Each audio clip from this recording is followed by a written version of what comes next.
नमस्कार दोस्तों, मैं हूं विनोद कुमार मिश्रा। सिवाय लॉ स्टडी पॉइंट पर आपका स्वागत करता हूं।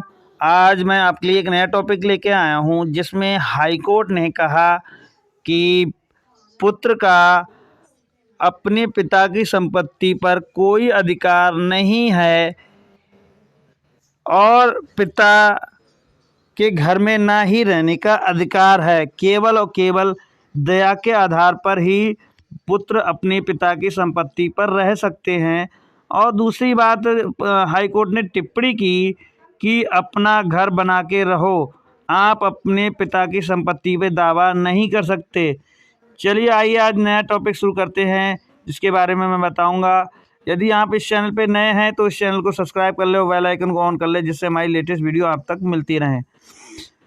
चैनल को सब्सक्राइब जरूर करें और वीडियो को अंत तक देखें, तब आपको इसका सीधा आपको प्रॉफिट मिलेगा। चलिए आइए शुरू करते हैं वीडियो को शुरू करते हैं। चलिए आइए। मामला ये था कि हाई कोर्ट ने पिता के दावे को पिता की संपत्ति पर पुत्र ने दावा किया था, जिस पर हाई कोर्ट ने मामले में अभी तक स्थगन आदेश पारित किया था। मामले को सुनवाई करते हुए कोर्ट ने माता पिता और वरिष्ठ नागरिकों के भरण पोषण और कल्याण अधिनियम 2007 की धारा 21 के तहत पिता के अधिकारों को सुरक्षित करते हुए पुत्र को उसके घर में रहने की अनुमति देने से इनकार कर दिया, जिसमें इलाहाबाद हाई कोर्ट ने वाराणसी में संपत्ति के विवाद के मामले में बेटे को पिता के घर में रहने की इजाज़त नहीं दी। कोर्ट ने कहा कि बेटा अपने बनाए मकान में रहे, वह पिता के मकान में नहीं रह सकता। यह आदेश न्यायमूर्ति अश्विनी कुमार मिश्रा और न्यायखंड मूर्ति विक्रम डी चौहान की 2 जजों की खंडपीठ ने वंदना सिंह और प्रकाश सिंह बनाम उत्तर प्रदेश राज्य व अन्य 5 के मामले में दिया। कोर्ट ने मामले में अभी तक स्थगन आदेश पारित किया था। मामले को सुनवाई करते हुए कोर्ट ने माता पिता और वरिष्ठ नागरिकों का भरण पोषण और कल्याण अधिनियम 2007 की धारा 21 के तहत पिता के अधिकार को सुरक्षित करते हुए पुत्र को उनके घर में रहने की अनुमति देने से इनकार कर दिया। कोर्ट ने मामले में कहा कि पुत्र का मकान दूसरे स्थान पर है, वह पिता के मकान को छोड़ दे और अपने मकान में रहे। मामले में कोर्ट ने पुत्र को केवल इतनी राहत दी कि वह पिता के मकान में जिस कमरे में रह रहा था उसमें ताला बंद कर सकता है, लेकिन यह भी कहा कि पुत्र उस मकान में रहेगा नहीं। वहीं वाराणसी के पत्रकारपुरम में बनाए गए अपने मकान में रहेगा।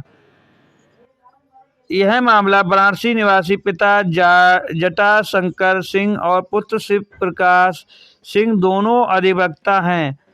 आपसी विवाद की वजह से पिता ने वाराणसी के डीएम को से प्रार्थना पत्र देकर अपने बेटे और बहू से अपना मकान खाली कराने की मांग की थी। डीएम ने माता पिता और वरिष्ठ नागरिकों के भरण पोषण और कल्याण अधिनियम 2007 की धारा 21 के तहत बेटे और बहू दोनों को मकान खाली करने का आदेश दिया था। पुत्र और बहू ने डीएम के आदेश के खिलाफ इलाहाबाद हाई कोर्ट में चुनौती दी। मामले में याची के वरिष्ठ अधिवक्ता राजेश पांडे ने कहा कि पिता की संपत्ति में याची का हिस्सा है। इसको लेकर निचली अदालत में मुकदमा चल रहा है। अभियोजन पक्ष की ओर से अधिवक्ता सौरभ श्रीवास्तव ने तर्क दिया कि पिता वरिष्ठ नागरिक है, उन्हें माता पिता और वरिष्ठ नागरिकों का भरण पोषण तथा कल्याण अधिनियम 2007 के तहत संरक्षण प्राप्त है। कोर्ट ने मामले में पहले समझौते के आधार पर आपसी विवाद को सुलझाने की मोहलत दी, लेकिन जब मामला हल नहीं हुआ तो कोर्ट ने मंगलवार को यह फैसला सुनाया। डीएम ने पुत्र और बहू को दिया था मकान खाली करने का आदेश। वाराणसी निवासी पिता जटाशंकर और पुत्र शिव प्रकाश सिंह दोनों अधिवक्ता हैं। आपसी विवाद की वजह से पिता ने वाराणसी के डीएम से पत्र देकर अपने बेटे और बहू से मकान खाली करने की मांग की थी। डीएम ने माता पिता और वरिष्ठ नागरिकों के भरण पोषण तथा कल्याण अधिनियम 2007 की धारा 21 के तहत बेटे और बहू दोनों को मकान खाली करने का आदेश दिया था। पुत्र और बहू ने डीएम के आदेश के खिलाफ इलाहाबाद हाईकोर्ट में चुनौती दी थी। मामले में याची के वरिष्ठ अधिवक्ता राकेश पांडे ने कहा, पिता की संपत्ति का हिस्सा याची का हिस्सा है। इसको लेकर निचली अदालत में मुकदमा चल रहा है। अभियोजन पक्ष की ओर से अधिवक्ता सौरभ श्रीवास्तव ने तर्क दिया कि पिता वरिष्ठ नागरिक हैं, उन्हें माता पिता और वरिष्ठ नागरिकों का भरण पोषण तथा कल्याण अधिनियम के तहत संरक्षण प्राप्त है। कोर्ट ने मामले में पहले समझौते के आधार पर आपसी विवाद सुलझाने की मोहलत दी, लेकिन जब मामला नहीं सुलझा तो कोर्ट ने मंगलवार को यह आदेश सुनाया। आज के लिए बस इतना ही। जय हिंद, जय भारत। इसी आप इस चैनल पे नए हैं तो इस चैनल को सब्सक्राइब कर लें, सब्सक्राइब जरूर कर लें और बेल आइकन को भी ऑन जरूर कर लें, जिससे हमारी लेटेस्ट वीडियो आप तक मिलती रहे। जय हिंद, जय भारत। अगले सेशन में मिलेंगे। Tata, bye bye.